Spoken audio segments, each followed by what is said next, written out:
Gracias por poner me gusta al video, por suscribirte y dar clic en la campana de notificaciones. Muchas, pero muchas gracias por tus comentarios. Nos enriquece mucho esta jornada bíblica anual.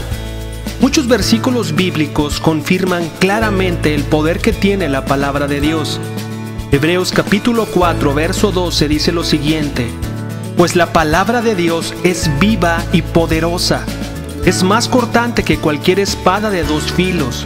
Penetra entre el alma y el espíritu, entre la articulación y la médula del hueso. Deja al descubierto nuestros pensamientos y deseos más íntimos. Santiago 1:21 dice así: así que quiten de su vida todo lo malo y lo sucio, y acepten con humildad la palabra que Dios les ha sembrado en el corazón, porque tiene el poder para salvar su alma. Si la Biblia confirma que tiene poder, ¿por qué nuestras vidas a veces presentan tan pocos cambios y transformación? Te explico. El Dr. Arnie Cole, gerente general de Vuelta a la Biblia y director de investigación y desarrollo para el Centro de Interacción con la Biblia, en un estudio del 2009, demostró científicamente cómo ese poder de la Biblia impacta favorablemente en las personas, sean hombres o mujeres, cuando éstas leen la Biblia 4 veces por semana o más. Este estudio reveló que cuando se lee la Biblia una vez, 2 veces o hasta 3 veces a la semana, no hace un impacto significativo en la vida de quien la lee. Ese poder de Dios no se experimenta. Pero todo cambia cuando las personas se comprometen a leer la Biblia 4 veces a la semana o más. El resultado de sus investigaciones arrojaron que cuando se lee la Biblia por lo menos 4 veces a la semana o más, el sentimiento de soledad disminuye un 30%, el enojo disminuye un 32%, la amargura en las relaciones con esposo, hijos o alguna otra relación disminuye un 40%. Su estudio reveló que personas con luchas o tendencias al alcoholismo disminuyen un 57%. Los sentimientos de estancamiento espiritual disminuían hasta un 60%. El consumo o contacto con la pornografía disminuía un 61%. Hay 68% menos probabilidades de tener sexo fuera del matrimonio cuando las personas leen la Biblia 4 veces por semana o más. 74% menos probabilidades de caer en apuestas y juegos de azar. No solo disminuían todas estas tendencias a las tentaciones que experimentamos también. Este estudio reveló que aumentaba lo siguiente cuando se leía la Biblia 4 veces por semana o más. Aumentaba un 228%, es más probable de compartir tu fe con otros. Aumentaba un 231% el porcentaje de que tú aconsejaras a otros. También este estudio reveló un aumento por el 407% más, que hay más probabilidades de que tú memorices las escrituras. También arrojó un 200% en que aumentaba tu fe cuando es acompañada esa lectura con oración. Así que la palabra de Dios nos dice en ella misma que tiene poder. Los resultados científicos comprueban esto con datos irrefutables. Por venir a escuchar la Biblia hoy, has tomado una excelente decisión. Felicidades. Eres bienvenida, eres bienvenido. Por favor, pausa el video y haz una oración a Dios para que te dé fortaleza, sabiduría, entendimiento y coraje para practicar su palabra. Comenzamos.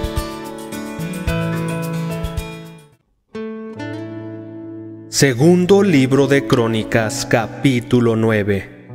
Cuando la reina de Saba se enteró de la fama de Salomón, viajó a Jerusalén para ponerlo a prueba con preguntas difíciles. Llegó con un gran séquito de asistentes y una enorme caravana de camellos cargados con especias, grandes cantidades de oro y piedras preciosas. Cuando se presentó ante Salomón, habló con él acerca de todo lo que ella tenía en mente. Salomón tenía respuestas para todas sus preguntas. Nada le resultaba demasiado difícil de explicar. Cuando la reina de Saba se dio cuenta de lo sabio que era Salomón y vio el palacio que él había construido, quedó atónita. También estaba asombrada por la comida que se servía en las mesas del rey, por la forma en que estaban organizados sus funcionarios y la ropa espléndida que usaban, por los coperos y sus mantos, y por las ofrendas quemadas que ofrecía Salomón en el templo del Señor. Entonces la reina exclamó: «Todo lo que oí en mi país acerca de tus logros y de tu sabiduría es cierto. Yo no creía lo que se dijo hasta que llegué aquí y lo vi con mis propios ojos. De hecho, lo que había oído no refleja ni la mitad de tu sabiduría. Supera ampliamente lo que habían dicho. ¡Qué feliz debe estar tu pueblo! ¡Qué privilegio para tus funcionarios estar aquí en tu presencia día tras día, escuchando tu sabiduría! Alabado sea el Señor tu Dios, quien se deleita en ti y te ha puesto en el trono como rey para que gobiernes para Él. Debido a que Dios ama a Israel y desea que este reino permanezca para siempre, te ha hecho rey sobre ellos para que puedas gobernar con justicia y rectitud». Luego le regaló al rey 4,000 kilos de oro, grandes cantidades de especias y de piedras preciosas. Nunca antes hubo especias tan finas como las que la reina de Saba le regaló al rey Salomón. Además, las tripulaciones de Hiram y de Salomón trajeron oro desde Ofir, y también madera de sándalo rojo y piedras preciosas. Con el sándalo, el rey construyó escalones para el templo del Señor y para el palacio real, e hizo liras y arpas para los músicos. Nunca antes se habían visto cosas tan hermosas en Judá. El rey Salomón le dio a la reina de Saba todo lo que ella pidió, regalos de mayor valor que los que ella le había entregado a él. Luego ella y todos sus acompañantes regresaron a su tierra. Cada año Salomón recibía unas 23 toneladas de oro, sin contar los ingresos adicionales que recibía de mercaderes y comerciantes. Además, todos los reyes de Arabia y los gobernantes de las provincias también le llevaban a Salomón oro y plata.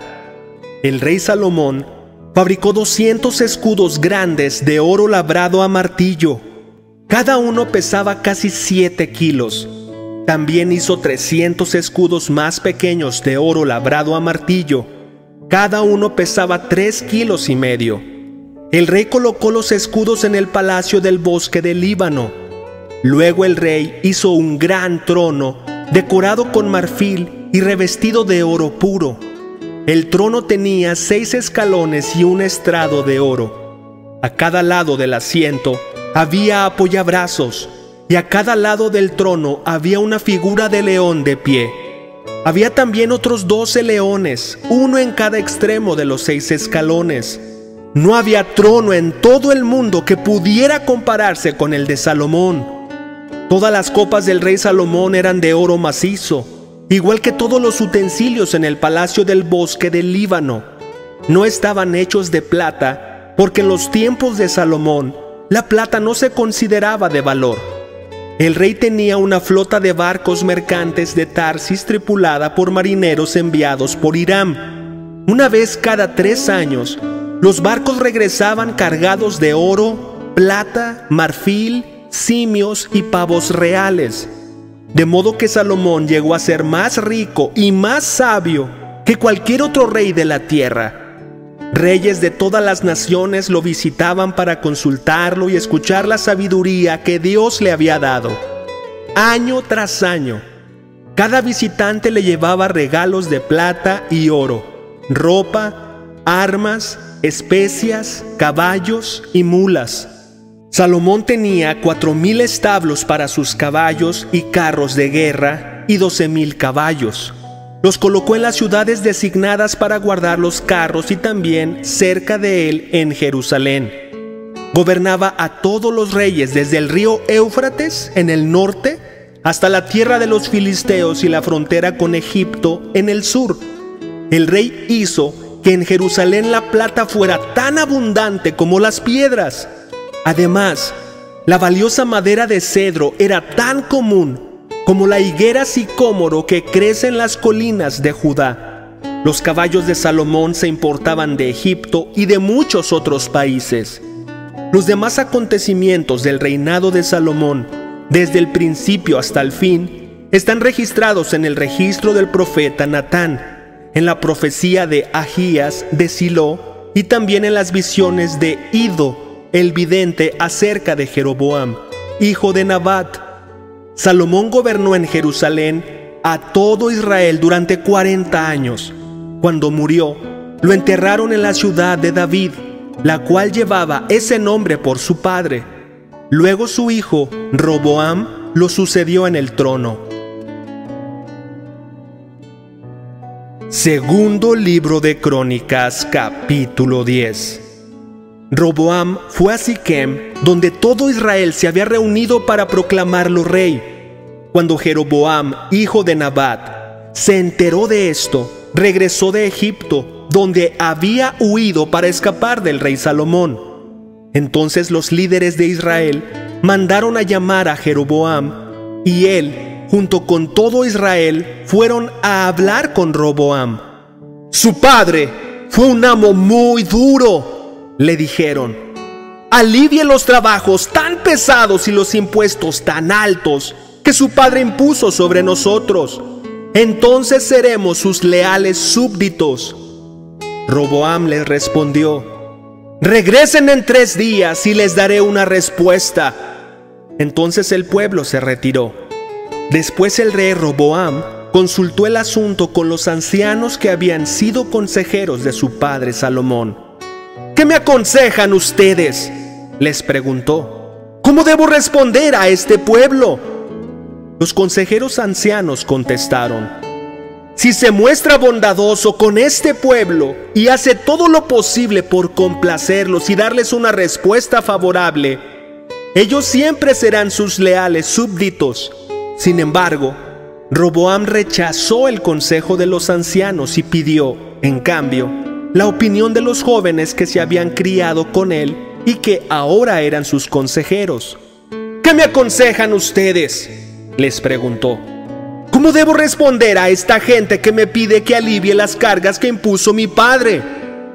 Los jóvenes contestaron: «Así debería responder a esos que se quejan de todo y que quieren una carga más liviana. Mi dedo meñique es más grueso que la cintura de mi padre. Es cierto que mi padre les impuso cargas pesadas, pero yo las haré aún más pesadas. Mi padre los golpeaba con látigos, pero yo los azotaré con escorpiones». 3 días después, Jeroboam y toda la gente regresaron para conocer la decisión de Roboam, tal como el rey había ordenado. Entonces Roboam les habló con dureza, porque rechazó el consejo de los ancianos y siguió el consejo de los más jóvenes. Así que le dijo al pueblo: «Mi padre les impuso cargas pesadas, pero yo las haré aún más pesadas. Mi padre los golpeaba con látigos, pero yo los azotaré con escorpiones». Por lo tanto, el rey no prestó atención al pueblo. Este giro en la historia ocurrió por voluntad de Dios, porque cumplía el mensaje que el Señor le había dado a Jeroboam, hijo de Nabat, por medio del profeta Ahías de Silo. Cuando todos los israelitas se dieron cuenta de que el rey no iba a hacerles caso, respondieron: «¡Abajo la dinastía de David! No nos interesa para nada el hijo de Isaí. Regresa a tu casa, Israel, y tú, David, cuida de tu propia casa». Entonces el pueblo de Israel regresó a casa, pero Roboam siguió gobernando a los israelitas que vivían en las ciudades de Judá. Luego el rey Roboam envió a Adoniram, quien estaba a cargo del trabajo forzado, a restaurar el orden, pero el pueblo de Israel lo apedreó a muerte. Cuando el rey Roboam se enteró, enseguida subió a su carro de guerra y huyó a Jerusalén. Hasta el día de hoy, las tribus del norte de Israel se han negado a ser gobernadas por un descendiente de David. Salmos capítulo 80, versículos 7 al 13. Haznos volver a ti, oh Dios de los ejércitos celestiales. Haz que tu rostro brille sobre nosotros. Solo entonces seremos salvos. Nos sacaste de Egipto como a una vid. Expulsaste a las naciones paganas y nos trasplantaste a tu tierra. Limpiaste el terreno para nosotros y echamos raíces y llenamos la tierra. Nuestra sombra cubrió las montañas, nuestras ramas cubrieron los poderosos cedros. Extendimos las ramas al occidente, hacia el mar Mediterráneo. Nuestros retoños se extendieron al oriente, hacia el río Éufrates. Pero ahora, ¿por qué has derribado nuestras murallas de modo que todos los que pasan pueden robarse nuestros frutos? Los jabalíes del bosque los devoran y los animales salvajes se alimentan de ellos. Proverbios capítulo 20, versículos 16 al 18. Al que salga fiador por la deuda de un desconocido, pídele una garantía. Exígele un depósito como garantía si lo hace por extranjeros. El pan robado tiene un sabor dulce, pero se transforma en arena dentro de la boca. Con buenos consejos los planes tienen éxito. No entres en guerra sin consejos sabios. Hechos capítulo 14. Lo mismo sucedió en Iconio. Pablo y Bernabé fueron a la sinagoga judía y predicaron con tanto poder que un gran número de judíos y griegos se hicieron creyentes. Sin embargo, algunos de los judíos rechazaron el mensaje de Dios y envenenaron la mente de los gentiles en contra de Pablo y Bernabé. Pero los apóstoles se quedaron allí por mucho tiempo, predicando con valentía acerca de la gracia del Señor. Y el Señor demostraba que el mensaje era verdadero al darles poder para hacer señales milagrosas y maravillas. Pero la gente de la ciudad estaba dividida en cuanto a su opinión sobre ellos. Algunos estaban del lado de los judíos y otros apoyaban a los apóstoles. Entonces, una turba de gentiles y judíos, junto con sus líderes, decidieron atacarlos y apedrearlos. Cuando los apóstoles se enteraron, huyeron a la región de Licaonia, a las ciudades de Listra y Derbe y sus alrededores, y allí predicaron la buena noticia. Mientras estaban en Listra, Pablo y Bernabé se toparon con un hombre lisiado de los pies. Como había nacido así, jamás había caminado. Estaba sentado, escuchando mientras Pablo predicaba. Pablo lo miró fijamente y se dio cuenta de que el hombre tenía fe para ser sanado. Así que Pablo lo llamó con voz alta: ¡levántate! Y el hombre se puso de pie de un salto y comenzó a caminar. Cuando la multitud vio lo que Pablo había hecho, gritó en su dialecto local: ¡estos hombres son dioses en forma humana!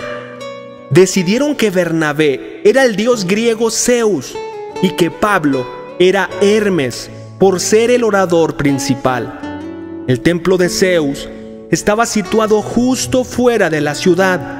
Así que el sacerdote del templo y la multitud llevaron toros y coronas de flores a las puertas de la ciudad y se prepararon para ofrecerles sacrificios a los apóstoles. Cuando los apóstoles Bernabé y Pablo oyeron lo que pasaba, horrorizados, se rasgaron la ropa y salieron corriendo entre la gente, mientras gritaban: ¡amigos! ¿Por qué hacen esto? Nosotros somos simples seres humanos, tal como ustedes. Hemos venido a traerles la buena noticia de que deben apartarse de estas cosas inútiles y volverse al Dios viviente, quien hizo el cielo y la tierra, el mar y todo lo que hay en ellos. En el pasado, Él permitió que todas las naciones siguieran su propio camino, pero nunca las dejó sin pruebas de sí mismo y de su bondad. Por ejemplo, les envía lluvia y buenas cosechas, y les da alimento y corazones alegres. No obstante, aun con estas palabras, a duras penas Pablo y Bernabé pudieron contener a la gente para que no les ofreciera sacrificios. Luego unos judíos llegaron de Antioquía e Iconio y lograron poner a la multitud de su lado. Apedrearon a Pablo y lo arrastraron fuera de la ciudad pensando que estaba muerto. Pero los creyentes lo rodearon y él se levantó y regresó a la ciudad. Al día siguiente salió junto con Bernabé hacia Derbe. Después de predicar la buena noticia en Derbe y de hacer muchos discípulos, Pablo y Bernabé regresaron a Listra, Iconio y Antioquía de Pisidia, donde fortalecieron a los creyentes, los animaron a continuar en la fe y les recordaron que debemos sufrir muchas privaciones para entrar en el reino de Dios. Pablo y Bernabé también nombraron ancianos en cada iglesia. Con oración y ayuno, encomendaron a los ancianos al cuidado del Señor, en quien habían puesto su confianza. Luego atravesaron nuevamente Pisidia y llegaron a Panfilia. Predicaron la palabra en Perge y después descendieron hasta Atalía. Por último, regresaron en barco a Antioquía de Siria, donde habían iniciado su viaje. Los creyentes de allí los habían encomendado a la gracia de Dios para que hicieran el trabajo que ahora habían terminado.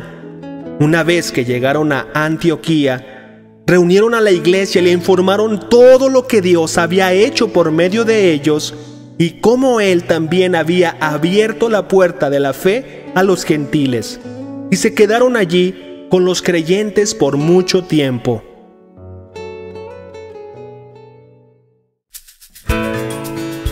¿Has visto qué práctico, claro y directo es Dios con el ser humano? Él deja muy claro lo que le gusta y lo que le disgusta, lo que espera de ti y lo que Dios quiere hacer por ti y para ti.